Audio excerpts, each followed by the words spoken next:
more. It's not. Hero's got like too much volatility. Again, you look at something like Void or Terrorblade. You have very easy to understand win conditions and power spikes. PL, there's a lot of I guess discovery that's leads down with the item build. Like you rush this diffusal, but then you don't really scale as well. If you go for your farming item first, you're just kind of worthless in fights. You're very much, it feels like a level 25 carry, and games are just decided before that nowadays. I think that's a very... This is like Earth Spirit and stuff like that, right? He can be elusive on this Phantom Lancer, but there's a Jakiro. Jakiro loves to play versus Phantom Lancer. You have the Ice Path, you have all of your abilities are good versus him. Literally every single one of them, except I guess you could say Liquid Fire, but even then it's not bad. Yeah, I mean, we've got so much AoE coming out from the whole of Alliance, and it's not like this Slark Phantom Lancer matchup, right? It's not just purely favored towards Phantom Lancer, right? No. Slark he can just weave in and out of the fights. He can play around the illusions. They only last for so long, right? Yeah. This hero is going to be weaving in and out of the fights, playing to make sure that he's not just fighting versus numerous. Looking at this right now by Alliance, look at the Earth Spirit. Immediately, he double rolls to the bottom lane with his rolling boulder. Like we said, it's all about scouting lanes so they can get those proper lane matchups. Even starting boots, Hanskin just wanting to reiterate, this is the matchup we want. We want our Slark versus Batrider. We want our Timbersaw versus PL. And both teams very likely are going to be hiding exactly what their lane matchups are. They're not going to be showing too quickly on the bounty runes, which does always mean some funny shenanigans could happen here. You're going to start seeing... now, what we've seen in the past is a lot of times both cores will hang out in the mid lane until something shows one way or another. People just saving TPs all the time. Nico Babies looks like he's trying to maybe get some information or maybe give some false information there, walking forward into tower vision. Okay, so there's the Slark. The Batrider heads down to bottom. That is where the Timbersaw's going to be heading. It does look like this is going to be the cost. Are they going to swap it right away? Yeah, the mind game, right? Nico Baby showed, so he's like, aha, I gotcha. And then he's going to run top, but they're both going to have TPs available, so it's going to be TP, like you said, TP shenanigans, rotating lanes quite a bit here just to get those matchups. I love the way that Alliance did this, because this is the best time to do that arduous walk across the map thing. You know, where the creeps, you're not going to be missing too much, let's say, in those side lanes. And, I mean, they're going to win it right away. Ooh, misses the last hit, actually, limp there. The Colt's not messing with him a bit there. They see the lane, and look, Batrider shows bottom, and he's not going to be happy, because Slark is walking down there. Okay, so what are some things that you can do when you end up with the wrong lanes? Like, how do you fix this besides just TPing? Because then they're going to TP as well. I've seen teams that do, like, you bring a support and you go for a kill. Because even though the matchup might be bad, if you kill them at level 1, it changes it, right? Right. Because then you get that level advantage, and you do have kill threats some of the times. And then plus, if the carry TPs out to lane, once they die, then you're like, okay, now time to switch. Exactly. Right? Yeah, you have a couple different ways to play around it. That's the best one that I've seen, is when they just bring the third hero. I've seen like Secret do that a couple times, just like, all right, we get level 2 on our support, because he just solo laned in some weird lane. He TPs, you get the kill, swap up the lanes, boom, you're in an advantageous position. Nico Baby. Level 2 support. Level 2 support, and Nico Baby, only level 1 here, doesn't have his pounce up. If they can just see him, they can finish him off, but it looks like Nico Baby hides away into the trees, gets off the healing salve. That was scary, though, for him. Yeah. Power of getting those supports, those early levels, is actually so strong when you do get these wonky little lane switches. So always want to fly. We'll be able to put some pressure at least there, but now they're healed up, and lane's going to go back to normal a bit here. So our Timbersaw is going to be running across the map, but our Slark is still sticking around. So I guess we'll have to see what kind of happens in this situation. He knows. Did Bat TP? Didn't he know the Bat TP? Oh, no, okay, Bat actually walked, sorry. I was actually paying attention to them going for the kill. So, okay, yeah, he's doing the right move there. Toss back, good kill on the support while the core is away. Easy. Kick these heroes when you see the opportunity, these lane shenanigans. If you can kick a hero out of lane and then just have an empty lane, it's a massive advantage. Yep. And now we're seeing the switch again. Like you said, musical lane, Slark now running toward top. This mid matchup, though, this is the one where they're going to pull out ahead quite highly on Alliance, I do feel. Like, I think this is just a very DP favored matchup. Invoker will farm. He shouldn't die, but he's going to get out CS'd quite heavily, and he will get the tower. He will get the wave pushed onto him quite heavily. Sure, you have Tornado, you have better mana regen with Null, but so does Death Prophet. Is there a level where this matchup becomes more acceptable, one side or the other? Not really as Quaswex. You just sustain. You don't ever like actually even out in those last hits. You can make a rotation. You can set up easily for like a Tiny to run in with boots and get a toss back because you have that tornado to play around. But yeah, you're gonna suffer a bit on those last hits for sure because you're always just gonna have lane pressure onto your side. In which case, it's up to Iceberg. You talked about his aggression as a player. That's where he's gonna have to be able to make the comeback. Yeah. But he shouldn't die, and he should still he should stay like this. This is fine. 10-1 to 13-4. That's kind of like the spread that it should be. He should be able to keep himself at least relatively close. Meanwhile, our side lanes, it seems like FlyToMoon is actually going to accept this matchup now, which I'm a little bit surprised just because I feel like the Timbersaw versus Phantom Lancer just gets harder over time. And while the Batrider remains a credible threat to Timbersaw the entirety of the matchup. But they do manage to kill Nico Baby, so maybe it just comes down to the support levels instead. Yeah, the one thing about Slark is when you're in this type of lane, it is weird, right? Like you see the Dark Pact huge, and then that's immediately when you go. Because you get 3 stacks, and then Tiny's a hero that can actually capitalize on that super hard. And Roger's got good levels, so as soon as Dark Pact goes in, Roger's going to play incredibly aggressive. And this is that rotation. Yeah, so now he can really actually set up. Iceberg baits him in. Limp is going to be caught by the rotation from Roger. He's setting up to make sure he gets the toss back here. Pops the Fairy Fire, hoping that the Siphon will manage to get the kill on Iceberg before he dies, but an Avalanche is just a bit too disruptive. Now, Slark did TP out to lane, so I'm curious if FlyToMoon is going to swap things up or if they're content. I think General's feeling good because of the start he's been giving. Double null, he can actually apply pressure here, especially with Roger having such a good start. Yeah. Roger tried to save his Avalanche in mid, by the way. He was trying to be greedy. Yeah, I want to keep my mana for the movement, but yeah, I had to end up using it. Yeah, great start here from FlyToMoon. They've gotten everything set up. Now they're glyphing the creep wave top. All right, the Dark Pact goes off. Roger. He's going to hold on to this for now. I think he maybe really wanted to get... Man, Nico Baby did get pretty low. Yeah, there's a raindrop, though, so he might actually not be in pop vicinity as bottom. They do find themselves a kill. Bounty runes. They did push them all the way back to the tower, so it should be a double free bounty rune for Roger.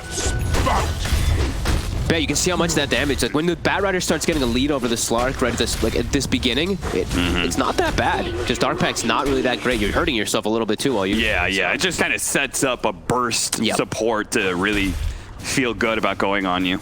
Yeah, I mean they're giving up. You know, they're pressuring the Slark more to allow S4 farming, but like you said, this could prove to be pretty problematic. We did see, like they mentioned on the draft panel, their Timbersaw went beyond godlike the other day. He took over the game pretty much entirely. That hero... Tornado EMP with Roger coming in hot once again, but this time around, there's going to be some supports from Alliance. Both of them show up, but it may not be enough to be able to save Flint. The Spirit Siphon keeps him alive. That healing is just enough to stay above the threshold. Meanwhile, bottom lane, V2 going to be chased down by S4. Another round nuke, he's got him. You just mentioned the Timbersaw. Yeah, and FlyToMoon, they may be regretting not taking that advantage of that lane swap when they had the opportunity. They killed Nico Baby. He TP'd out to lane. They could have swapped if they wanted to. And Nico Baby's actually kind of just solidified his lane up top. He's in the safe lane. It's harder to dive because he has raindrop too.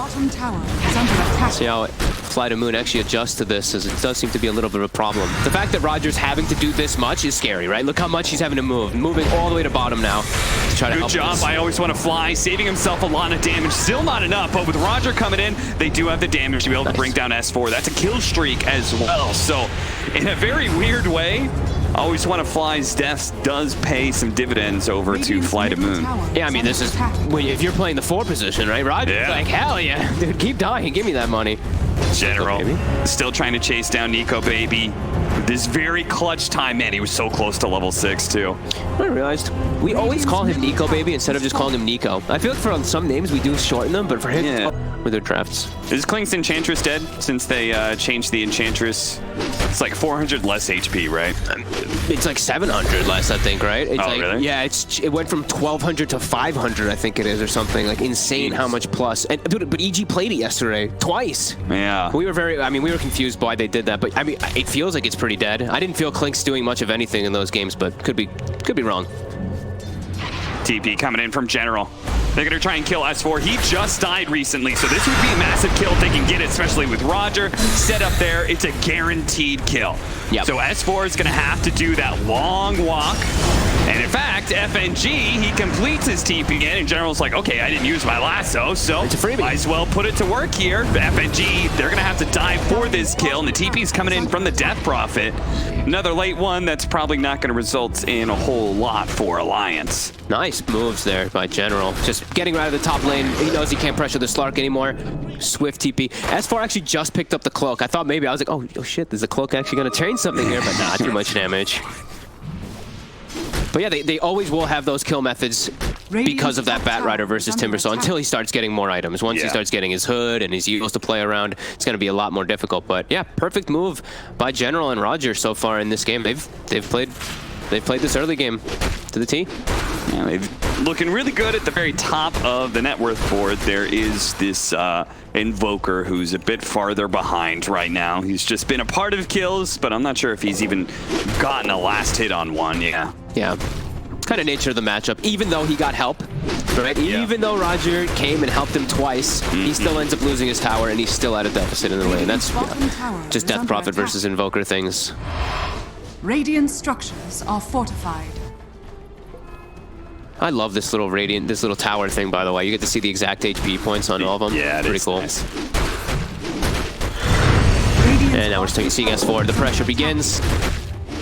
Who's down here watching? Is it okay? It's gonna be General. Good. I was gonna be like, V-Tune should not be anywhere near this. He should just be farming jungle on this PL. Make sure that he gets enabled, and they should just have the Batrider to soak the tower pressure. And that's exactly what they're doing. And it looks like he's gonna actually look to get involved early. So rather than going for Manta or Yasha, he's actually gonna get the defusal. Okay. To join the fights. That will certainly help them continue to deal with the Timbersaw, right? I feel like they do have a decent number of answers between the Quaswitz Invoker, who's naturally going to build into Spirit Vessel, even if it's not the same hard counter as it used to be. It definitely helps. You're going to see that Tornado EMP certainly go to work in burning out S4's mana. He does have Arcane Boots as well as Soul Ring to work with, and 12 Magic Wand charges. They push him back and get the deny, but now they're going to get caught on their way out. It's a level 5 Oracle. He may not be able to help anybody here. Gives the Magic Immunity over to Iceberg, and Iceberg, he sees they've got no stuns to actually throw out. General flew away, so it's only the 5 position that died. Again, a level 5 position, so not even worth that much experience. And they're gonna look to get, what, 3 bounty runes out of it. All right. Pretty good reset for them there. And we are seeing, like, S4, he might be tanky, but there's a ton of magic damage. And EMP plus a PL when he eventually gets defusal, the mana drain's gonna be really obnoxious this game. There's something about the tiny setup that makes General's movements feel a lot better, you know, where you've got this big burst of damage, you've got a fair amount of catch from the tiny. Fortunately, S4 was able to read the situation really well and played the distance pretty heavily there. They're going hand, they're going hand in hand, right? Roger plus General, both of these just on the same wavelength right now in all the games so far that they've played today. Look at this, Roger. Going for S4 without General's help. Iceberg's gonna try and punt out the damage, and it's enough. This EMP will burn S4 out. Another big kills. Alliance rotate here to defend their tower, but S4's already dead, and Fly to Moon may feel good about going for a dive if they spot anybody. Dude, Roger being off to this good of a... level 7 already. He's 600 from the Blink Dagger, less than 600 away. That's a threat. Death Prophet does not like playing versus those type of burst things when you don't have a save mechanic behind you. If he's able to get this blink really early, he's going to apply a ton of pressure onto Alliance. Even Slark, like, he's not the highest HP hero. I saw he is going for Echo Saber, so he can actually deal with that big burst damage that's on the side of Fly to Moon. But yeah, this is a really good start for them here. Setting up the 2 supports. They're going to poke their heads out with 2 TPs coming in from Alliance. Hanskin has started the fight and has gotten some damage in, but a Tornado is really good to disengage. In fact, Roger's going to come in, just quickly kill the Earth Spirit, and then start backing away. Unfortunately, General's going to be run down. Alliance, they need to be able to catch more, and it looks like they've got it well in hand here. As always want to fly. He's going to be slowed down by the Spirit Siphon. He's getting himself a lot of healing, but I doubt it's going to be enough. It's going to be close. He actually survives. Barely lived. I think that was something like less than 50 HP. As that green health bar was completely empty. Iceberg seeing some couriers here. He tries to snipe both of them. He gets limps, and no, the other one runs up the outpost, and with the TP coming in, Iceberg knows he's got a skedaddle, and he runs right into an Invis rune too. That was certainly needed. Catch him with the bounce. If it does. Dust lands on him, an iceberg. He's maybe dead here. The tornado. He doesn't have the ghost walk for another 5 seconds. Slark is closing in fast. Ghost walk is almost there, but the pounce lands, and it is enough to be able to get the kill. V-Tune tried to help him out the last second there, but he's just got to go back to farming, back to focusing on this diffusal blade. All important. Roger jumping in. Nico, baby, he's already blown his defense mechanism of that ultimate. V-Tune thought about it. I liked how disengaged there, realizing that was going to be going a bit too far. Stops that rush and now goes back into Limp. Limp pretty low on mana here, but lots of charges. General still has that lasso ready to go. They want someone real bad here. Yeah, I think S4 is going to be the target here. He's got plenty of napalm stacks, so they certainly got the damage to be able to bring him down. Alliance just completely forfeit that engagement. And we see those mango. Both sides actually do have mango trees, so we're just going to keep hearing those being consumed inside There's the fight. And the another blink. one. I mean, Roger's got a blink. That like pre-13 minutes, pretty much, it was when he picked it up. That's a problem. That's a huge problem for Alliance that they're gonna have to deal with. Nico baby actually had to be the one that turns up and gets that like chase to kill Iceberg because the rest of the teams couldn't. But this is a Tiny who now threatens your cores pretty significantly because of this. Yeah, there's a reason that Roger, in his very first tournament with Virtus Pro, won the MVP for ESL 1 Katowice. It was a very impressive performance by him during that time, but he certainly proved that his success as a 4 position is not necessarily because of that VP squad by itself. Yeah, I mean, him in general have really been on point. Like, every single one of their rotations has pretty much been successful. And they did great in that top lane, too. Yeah. So they're both super enabled by it for the time being. Alliance, they look like they're going to back up, give themselves a little bit of time to farm, finish up those items. I believe S4, he still didn't have the hood the last time when I saw him brought down, so I think he really wants to finish that one. He's actually not that farmed. They put a lot of attention onto him after that laning start.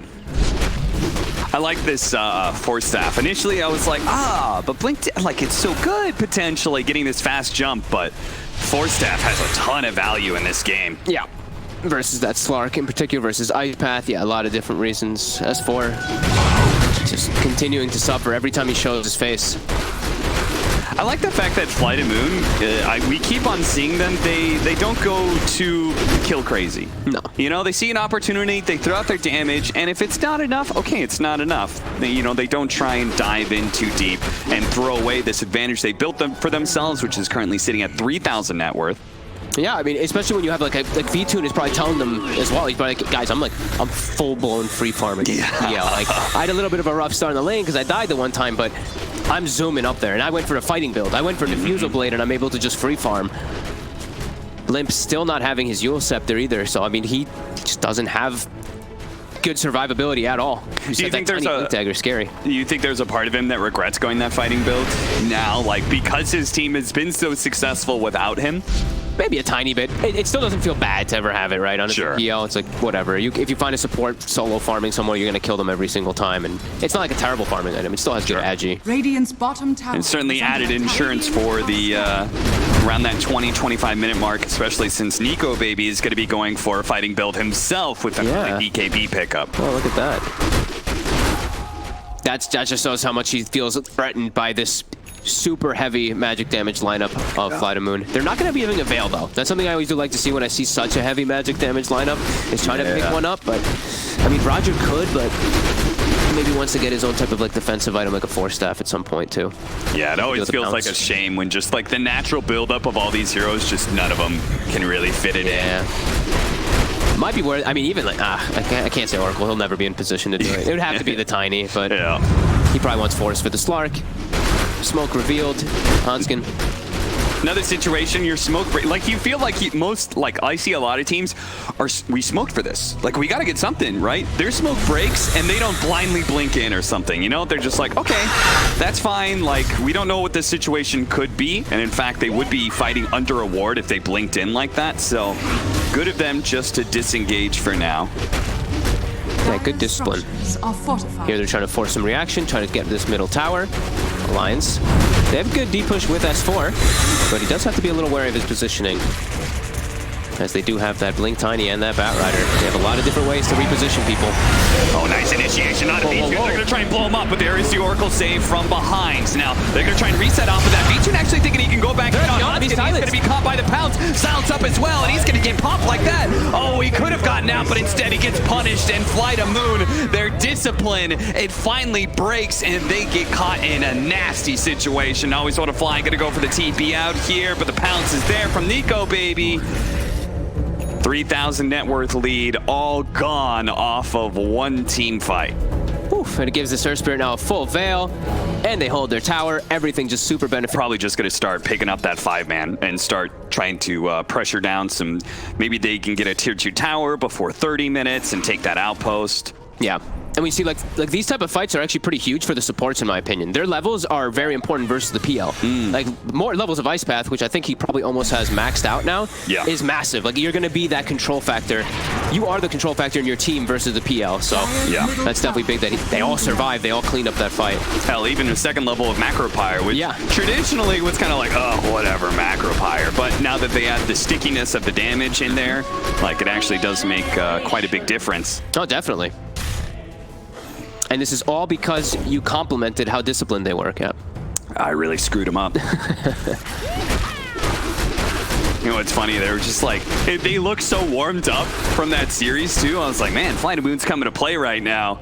But that is the problem with Dota, is that at the highest level, you cannot afford too many big team mistakes. Individual mistakes here and there, I think, are a lot more forgiving, but you screw up a team fight, man, and it really starts going against you hard. Yeah, and it's tough for them too, because looking at their lineup just naturally, if they don't get a toss back, if they don't get a lasso to initiate and just kill a target, their team fight just can't match alliances. Yeah. Earth Spirit, Jakiro, like frontline Timbersaw with the Death Prop ultimate running, it's not natural for them to be able to win a head-on fight without some type of advantage. In which case, that the way you're describing that makes it sound like Fly to Moon should have been the most disciplined around tower pushes, which is the easiest way for a defending team to set up a team fight. Yeah, and now it's gonna kind of turn into like a snowball factor where now they go back as like, shit, we need to finish up another item on the PL or something like that, but then that gives time for Exorcism to come back online, give time for Hanskin to reestablish his stones.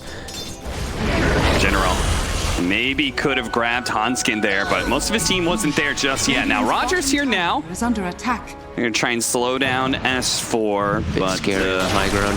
Yeah, very scary pushing into a high ground like that. Alliance do have a lot of good vision in these areas. You can see 2 different wards on either side of that boundary rune engagement. They aren't going to be able to catch the Oracle. As a result, the deeper ward spotted 2 heroes rotating up through the lane, so they quickly move to catch them. It's the support they grab, though. General quickly on the move here with his boots of travel, unlikely to be caught. Another heads-up move by Alliance. They're still farming well, though. Fly to Moon. They're still keeping that 2K advantage because they did back up and try to take it, try to just farm during that Death Prophet ult. But now everything's up for Alliance. They're not afraid to take any type of head-on fight. I do believe that the Manta is now done for V2, though. So now he should actually be feeling a lot better to join the fights because he can avoid those silences. Right. But still a lot of control. There's still the Jakiro that's always going to be a problem. Grabbed him before he can timber chain away. You can see Hanskin, he's trying to do something to be able to slow this down, but S4 has been pulled back into his doom. A bump, nice hit from General. That's going to be able to catch up to Hanskin here. Hanskin will have another roll soon, and once again, Fly to Moon see that high ground and say, okay, that is not a place we want to just blindly go into. Yes, for it. Overstayed his bounds, I believe. And he knows it too. He knows it. Even then going for that last creep wave with your catapult, it's crazy. Those are, I feel like we see that in pro games and in like pubs all the time. That tower, those offlane towers, you really want to get it, but it's a trap. It almost always is a trap. Yeah, and ultimately, I mean, a lot of things in Dota come down to the risk versus the reward ratio, and like, what is the reward for getting the tier 1 offlane tower? It's usually not that much. Yeah, he was just really trying to capitalize. Damn, we got that Oracle. We're gonna get an objective off of it, but yeah, ends up paying with his life. His team has to back up and wait for him to respawn for a moment. I mean, Nico Baby's still he's farming up a storm though this entire time on the Slark. Yeah. Level 17. Nico Baby Slark. Going for that Scotty. Not fun to play versus as an Invoker in particular. Any type of ranged heroes just get destroyed by this item. And he's just going to be really tanky. I think that's the majority of what he wants to do is just, I am not getting popped by Tiny Combo. Yeah. I am not getting caught up by like some Tornado, Sunstrike, etc. And it even has a side benefit of helping him with his mana pool, right? Yes, because that's going to be a big problem against Phantom Lancer. Yeah, that's a good call. Radiant's top tower is under attack. Now they're getting on their aggressive posture. S4 is like, I died for this tower. We're taking it, and you're giving me the last hit. Thank you. He's in the front line. He's up to always want to fly. Does manage to purge and get himself away. Ooh, turning around, lasso onto Nico Baby. Nico Baby didn't get off the BKB, didn't get off his Dark Pact, and now he's dead. And Alliance, they're like, oh shit, there goes all our damage. It's time to leave, boys. It's time to get out of here, but they're going to get caught. Always want to fly. Going to make sure the opposing captain in FNG is certainly going to be falling. S4 and Limp are on the run here. Force that forward. Roger, blink up in a second, but I think those other two heroes are just a bit too fast. And Limp popped the Exorcism on the retreat, too. I think he was trying to scare them, being like, oh, okay, they're not going to chase me into it, but, oh, man, every time we hype up a player, I feel like we just curse them indefinitely. We really did. We're like, man, Nico Baby, look how fearless he's being. Oh, Jesus, he's dead. Oh, God, he didn't use BKB or Dark Pact. I think Dark Pact maybe had like a split second, but he didn't use anything. He gets caught by the lasso. The new blink on General has shown and punish the Slark. It's okay. That's what Jenkins and I were doing with Thompson yesterday. You know, because it's like Thompson, you have to have fun with how aggressive he is, but when it goes wrong, man, it goes really wrong for Thompson. You're just like, man, look at this genius maneuver. He's cutting tier 2 wave. Oh, he's dead. Oh God, he's dead. Why is he there? What's he doing? It's funny how it always goes. Like the initial part of it always looks good, and then it's always the added efficiency. You know, it's just that extra 10% more. What if I push yet another wave? Or what if I finish off that range creep? Or maybe I funneled into farming up some neutral creeps as well. That's what's going to get you caught, that greed. Mm-hmm. See the similar item build from V-Tune? Also doesn't want to. I mean, he just wants a long fight, is pretty much that tells me, as his Phantom Lancer going for the Scotty. Versus Death Prophet, another thing, you know, going for range heroes, it's always amazing. And then he can tank up. It's very similar kind of style that is as Nico Baby for this game, since he's playing versus that Timbersaw. And they're looking to invade now. They're looking to take advantage. Death Prophet ulti, Exorcism still on cooldown for a couple of seconds here.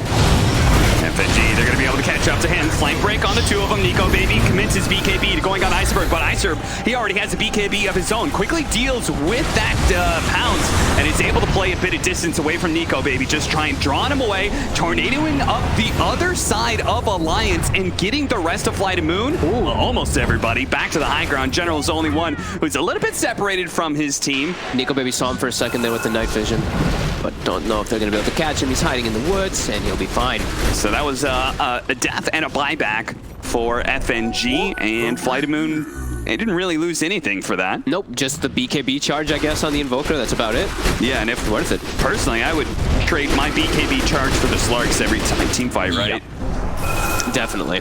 I literally just kited Nico Baby the entirety of that fight. Radiant's bottom tower is under Great attack. item choice here by Iceberg. Radiant Just structures defensive are capability.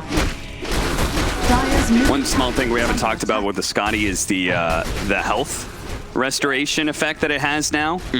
And that is obviously a big factor in both sides, right? Because one side we got Oracle, the other one Timbersaw, Death Prophet. That's definitely true. A 40% reduction could certainly mean a lot. S4 with the pre-ult scepter onto General. General, he gets kind of trap of his own making as he just kind of stumbles into it. Always want to fly ahead and put himself in danger to be able to bail General out. It looks like he's going to be caught by the Death Prophet on the other side of things. Hanskin, who rolled in earlier, now rolls out away from Death. Fly to Moon, though, pretty clean extraction. They didn't lose anybody. They're actually getting out without losing a single hero. And look at all the mana pools on Alliance. 4 heroes completely out of mana. It's only Nico Baby ready to fight. And that was Exorcism used. They got nothing out of it. How did they not kill that Batrider? I mean, of course the Oracle saved him, yeah, but it just looks like such a nasty situation for Fly to Moon. He just zoomed out of there. They didn't have any type of extra lockdown. And now it's go time. Yeah. They only used the false promise. They have everything else available. I like this. I like this a lot. Especially as the tier 3 items just spawned, so there's a pretty decent chance someone from Alliance is going, all right, I'm just going to hit this camp and see if I can get some neutral items for us. they go into the Dire jungle, they would find a couple of cores. Dire's middle tower is under Nico attack. Baby farming it up right now, General. He doesn't get there in time. They see FNG. Yeah. He was dewarding. Radiant's bottom tower General wants is him. under attack. FNG. Oh, does not Just make in it. time. See you later. Crisp movements by Fly to Moon. Just, I mean, beautiful disengages, really. That's multiple times now we've seen in this game of them just cleanly getting out of a fight. And yeah, now that Scotty's finished up, so versus that Death Prophet versus that Timber, definitely going to be super good. And it's a rush. No DP ulti, no nothing on Alliance, really. There's no way they can contest this one. They don't even have much poke that they can really, like, No. especially with FNG being dead. They have to kind of just commit in there without exorcism. Yeah, that sounds really scary, really bad. S4 is going to be able to offensively Yules up Iceberg here. Iceberg still has BKB, and he's not too worried about this engagement, especially as they've taken the Aegis now. V2, he's going to go forward. Nico Baby, he's going to have to commit his BKB. Starts laying some damage. They're just ignoring him. They're running past him and going for everybody else. Nico Baby does manage to hit the pounds onto General here, but his BKB is going to wear out soon. Meanwhile, the rest of his team still being chased down by V2. They got to get out of here. S4 doesn't have much mana left, and a missed Timber Chain. That is a disaster for him. One more Timber Chain, that's all he's going to have the mana for. A self-Yules arcane boots coming up in a second, but it's not going to be in time. Roger looking for that extra kill, has a Force Staff, tries to get away, saved by the Oracle with a buyback coming in from Hanskin. He wants to make this worth something. He needs to be able to catch them. He went into this team fight, going to be good. A really good Magnetize and a better Macropyre over the top of the two with a Spirit Siphon Exorcism on the two backline heroes as well. Always want to fly. He's going to die stranded in no man's land, while Iceberg does manage to get away with the extra movement speed of Ghost Walk. Limp could not stay on him because of that tornado. Oh my god, their cores actually are able to disengage out of that there. Huge roll-in by Hanskin too with the buyback, but lacking a little bit of extra catch there. They just walk away from the ghosts again. And look at V2, he just goes in, no cares. He's got a Scotty, and he's got an Aegis to work with, so he really should not be too scared of anything on the side of Alliance. And he's fully online. Now it's, now PL looks like a really good hero, right? Compared to in the early games where he just takes too long to get online. Now he's fully there. Dire's middle 30 tower minutes, is they've under got full attack. dominance, full map control. Bounty room here, bounty room there, and is that a Nico Baby Slark down bottom? V2 is fighting with him for a second. Almost caught him with the tornado. That's a big one. If you could ever hit him with the tornado after he Dark Packs and pops his Shadow Dance, ooh. That hero starts feeling pretty lackluster. But yes, with a 10,000 net worth lead and V2 specifically stretching his net worth lead over the Slark, the Catman has begun to become a lion. Level 20, picking up some tier 3 items. And they're just unable to really kill like any of the cores. The Batrider, they even got him in a pretty decent spot there that maybe they can bring him down, but he's tanky on General. He went for the 250 health talent. I've actually seen most people take the +5 sticky. He is a really buff Batrider. Even if he gets grabbed, we saw he's survived so many of these different occasions because of how he's itemized. Yeah, what a really good 2,150 HP. Even has another like 3,500 gold on top. Yeah, he's Dire's very middle survivable. tower is under attack. Dire's middle tower.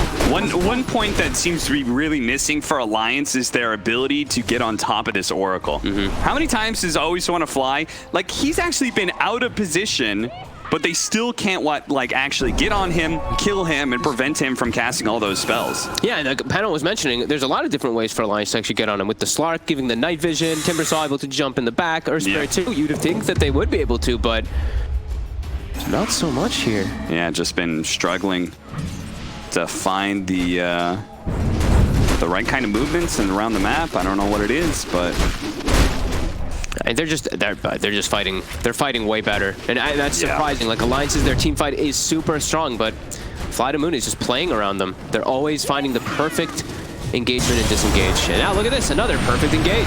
Gonna be able to grab S4, quickly blow him up. Now he does have buyback. So if Fly to Moon, nice Yule Scepter there from General to be able to stop the TP out from FNG. And then Roger, yep, he did go in, see if he can catch that extra hero. The Oracle is always there to bail out that kind of aggressive maneuvers, though. Such clean initiations every single time. all the way up to a 14k gold lead. They force S4's buyback, and S4, he's looking very done this game. He's looking like he can't do pretty much anything. Yeah. They have solved the Timbersaw problem. He started what? He started like 4-1. Now he's 4-7. That's 6 deaths in a row for this Timber. CS4 struggling to grab somebody, gets the Yule Scepter onto Roger, but Roger turns around, lays a whole heap of damage onto S4, who's trying to get away to Deafening Blast. One more hit from Always Sort of Fly, nukes him down. Hanskin, he tried to roll in after Roger, but Roger turns around and pummels him in the face. Always Want to Fly, even slowing down the retreat of Limp and Nico, baby. This Oracle he doesn't care. He's playing right in the middle of Alliance and still getting off all of his spells. They're just not getting to focus him down. Nico baby gets away, sure, but it comes at a hefty cost. 3 heroes down with Fly to Moon winning a fight just outside of your base. Again, into Exorcism. They're just winning every single fight because they're able to get these 1-by-1 pickoffs because of their godly initiation. And even Iceberg lives. He got chased by the BKB of the Slark, by the Death Breath of Exorcism. Ghostwalk, BKB, TP's out right in front of their faces. It's just flawless plays here coming out from FTM. Throws out the Magnifier, but gets grabbed by the lasso. Hanskin does manage to get the roll in. The toss up in the air from Roger. Quick rebuttal onto Hanskin, and the nuke comes in from Always Want to Fly. Just as he thought he was going to escape. No, and now he gets the root onto the Slark as well. Nico baby, they offer some high fives. Nico baby does not respond though. I mean, this is getting close to being pretty much over. I don't see how Slark can ever kill anybody now. They're way too tanky. Even though he builds up all these Essence Shift charges, he can't do anything. Watch for the Batrider here. He just picked up a refresher. If he catches Nico baby in this moment, he's gonna go for it. He grabs him, he buffs the BKB, but it may be too late. The physical damage is gonna come in. Nico baby's in trouble, but he gets off the Shadow Dance just in time. B-Tune's gonna move on to his next victim though. That's gonna be Limp, a self-fuel scepter, but he's stuck. He can't go anywhere, trapped underneath the ice wall, stuck in the mire and the muck. That is the Fly to Moon lineup that just holds on to their victims and never lets go. 2 dead with no buyback. Limp can't even make it back to the fountain before B-Tune overwhelms him. GG as Fly to Moon 3-0 now in their run of the day. I think you might have to, they may have drafted a very similar